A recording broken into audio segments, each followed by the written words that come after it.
We Americans typically believe that we beat the British twice. Once during the American Revolution, once during the War of 1812. The first one, absolutely. The second time, not necessarily. We honestly came out. We're lucky we were coming out with our pants still on, to be quite honest. It's at best a tie, at worst maybe a slight British victory, but nonetheless, the War of 1812 begins as a disaster for the most part. For example, we have 3 invasions of Canada fail spectacularly. One invasion in July of 1812, basically the American army surrenders to a smaller British Indian force. The next month, August of 1812, Detroit falls to the British, opening up the frontier to them. In October, another army tries to cross the Niagara River into Canada, and it refuses to. Why? Because it's New York militiamen, and they refuse to fight outside of New York. A third invasion aimed at Montreal basically ends in a bloodless fiasco. The only way that you could talk about victories right now are going to be naval ones, but nonetheless they are virtually insignificant. Military setbacks and anti-war feelings in the Northeast are going to make Madison's re-election more difficult. And in fact, he does not, he runs for re-election in 1812. The Constitution does not get suspended during wartime.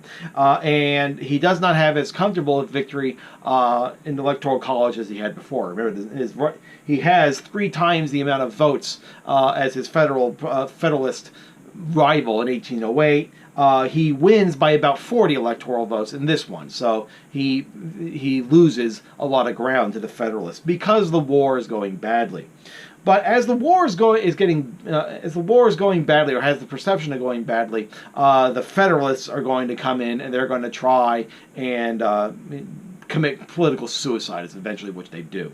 They meet in Hartford, Connecticut, and they're going to talk about various changes that they want to the Constitution and to basically how the United States declares war and whatnot. And the one thing that they do is that they say that they don't get what they want. The North, particularly, is going to basically secede from the Union.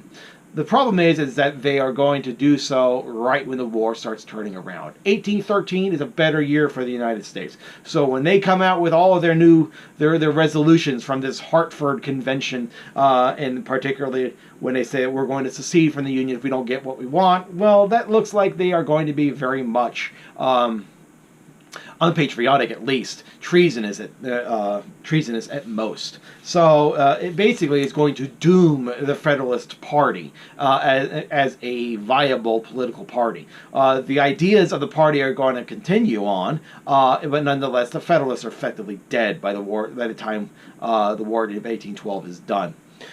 We do have victories in 1813. For example, Commodore Oliver Hazard Perry is going to defeat a British fleet on Lake Erie, and it forces the British to abandon Detroit.